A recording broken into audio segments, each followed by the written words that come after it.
எல்லோருக்கும் வணக்கம். மிகப்பெரிய மக்கள் ஆதரவுடன் எங்களுடைய தமிழ்நாட்டின் நம்பிக்கை, எங்களுடைய தலைவர், தமிழகத்தின் முதல்வர் அவருடைய நம்பிக்கையுடன் 234 தொகுதியிலையும் எங்களுடைய சட்டமன்ற வேட்பாளர்களாக இருக்கக்கூடிய காப்பாளர்கள் நாமினேஷனை இன்னையிலிருந்து வந்து ஸ்டார்ட் பண்ணியிருக்கிறோம். வில்லிவாக்கம் தொகுதியில மக்களுடைய மிகப்பெரிய அன்புடனும் பேர் ஆதரவுடனும் என்னுடைய நாமினேஷனை ஃபைல் பண்ணிட்டு வந்திருக்கேன். காலையிலேயே தலைவர் வந்து வாழ்த்துக்கள் சொன்னாரு. அண்ணன் ஆனந்தன் அவர்கள், நம்ம பேசிடி அண்ணன், கட்சியில் இருக்கக்கூடிய முக்கிய நிர்வாகிகள், தமிழ்நாடு முழுவதும் எல்லா அழைப்புகளும் வந்துச்சு. உங்களுக்கு என்னோட நன்றியை தெரிவித்து, இங்க இருக்கக்கூடிய வில்லிவாக்கம் தொகுதியில கடந்த 10 வருஷத்துக்கு மேல யார் யாரெல்லாம் தேர்ந்தெடுக்கப்பட்டாங்களோ, முக்கியமா திமுக தேர்ந்தெடுக்கப்பட்ட பிறகு வில்லிவாக்கம் தொகுதியில ஒரு எம்எல்ஏ ஆபீஸ் கூட கிடையாது. நான் முதல் நாள் இங்க ஒரு 6 மாசமா இங்க வந்து இங்க இருக்கக்கூடிய பிரச்சனைகளை வந்து நான் வந்து என்னுடைய பயணத்துல பார்க்கும் பொழுது ஒரு சட்டமன்ற அலுவலகம் கூட இல்லாம, பக்கத்துலதான் கொளத்தூர் இருக்கு, பக்கத்துலதான் அமைச்சர்களுடைய தொகுதி இருக்கு. ஆனா எந்த இடத்துலயும் இல்லாத ஒரு பிரச்சனை வில்லிவாக்கத்துல ஒரு சட்டமன்ற தொகுதி கிடையாது. வெற்றி பெற்ற சட்டமன்ற வேட்பாளரே கிடையாது திமுகல. ஆனா அதெல்லாம் வந்து மாண்புமிகு முதலமைச்சர் மு.க. ஸ்டாலின் அவர்கள் இதுவரைக்கும் கேட்டதே கிடையாது.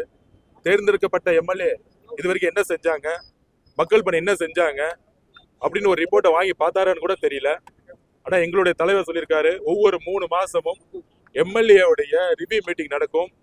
மக்கள் கிட்ட கண்டிப்பாக ஒவ்வொரு எம்எல்ஏ என்ன செஞ்சுட்டு இருக்காங்கிறத ஒவ்வொரு 3 மாசத்துக்கும் ஒரு பப்ளிக்ல வந்து அதை அனௌன்ஸ் பண்ணக்கூடிய அளவுக்கு ஒரு வெளிப்படையான ஒரு ஆட்சியை உருவாக்குவார் எங்க தலைவர். அதை அவர் சொல்லியிருக்கிறாரு. ஒவ்வொரு எம்எல்ஏவும் அந்தந்த சட்டமன்றத்துல எல்லா சாதியும் எல்லா மதத்திற்கும் அப்பாற்பட்டு ஒரு நேர்மையான ஒரு நல்ல நிர்வாகியாகவும் ஒரு காப்பாளராக இருக்கணும். கண்டிப்பா தமிழக வெற்றி கழகத்தில் இருக்கக்கூடிய அனைத்து சட்டமன்ற காப்பாளர்கள் எல்லோரும், வேட்பாளர்கள் எல்லோரும் ஒரு நல்ல நிர்வாகத்தையும் ஒரு நேர்மையான ஆட்சிக்கும் முதலடியா அவங்க எடுத்து வைப்பாங்க. முக்கியமா இளைஞர்களுக்கு அதிகமான வாய்ப்புகள் கிடைச்சிருக்கு. ஜென்சின்னு சொல்லக்கூடிய நிறைய பேருக்கு வந்து வாய்ப்புகள் கிடைச்சிருக்கு. இதுல வந்து பொருளாதார பின்புலமோ இல்ல ஜாதியோ மதமோ இல்லாத ஒரு நேர்மையான ஒரு வேட்பாளர்களை தலைவர் நேற்று அனௌன்ஸ் பண்ணியிருக்கிறாரு. இன்றைக்கு வில்லிவாக்கத்துல நாங்கள் ஆரம்பிச்சிருக்கோம்.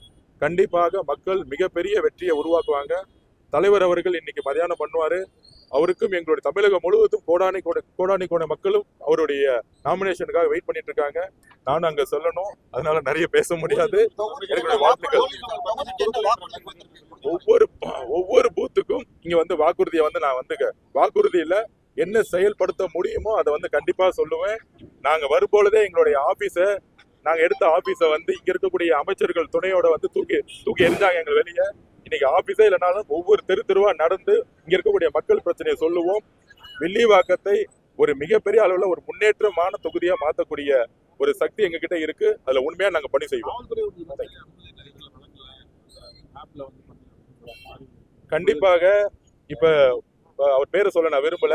ஒரு நிர்வாகி, சென்னை நிர்வாகியா போட்டவர் வந்து ஆப்ல ரிஜிஸ்டர் பண்ணலன்னு சொல்லிட்டு ஒரு பொய் சொன்னாரு. ஆக்சுவலா அவர் முன்னாள் அமைச்சருக்கு யாருக்கு ரொம்ப கூட க்ளோஸா இருந்தாங்கன்னு எல்லாருக்கும் தெரியும். அதுதான் வந்து எங்களுடைய தலைவரே வந்து நேரா பார்த்து சீஃப் எலெக்ஷன் கமிஷன் ஆபீஸ்ல பார்த்து வந்து முறையிட்டாங்க. இப்ப வந்து அனுமதி வந்திருக்கு. அனுமதி வந்தாலும் மக்களுடைய பாதுகாப்புக்கும் அவருடைய போறக்கூடிய வழியில ஒவ்வொரு பாதுகாப்பும் காவல்துறையும் அங்க இருக்கக்கூடிய எஸ்பி தான் பொறுப்பு. நாங்க எங்களுடைய கடமையை ஒழுங்காக செய்யறோம். திமுகவுடைய அழுத்தம் இன்னைக்கும் காவல்துறையில் இருக்கக்கூடிய முக்கியமான சில பேர் வந்து இன்னும் ஃபாலோ பண்ணிட்டு இருக்காங்க.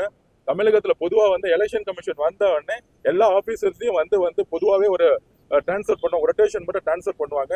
அதையும் நாங்க ரிக்வஸ்ட் வச்சிருக்கோம், ஆபீசர்ஸ் வந்து சுழற்சி முறையில வந்து டிரான்ஸ்ஃபர் பண்ணணும் அப்படின்னு. கண்டிப்பா தேர்தல் கமிஷன் பரிசீலிக்க நான் நம்புறேன். அதுக்காக நாங்க வெயிட் பண்ணிட்டு இருக்கோம். தேங்க்யூ.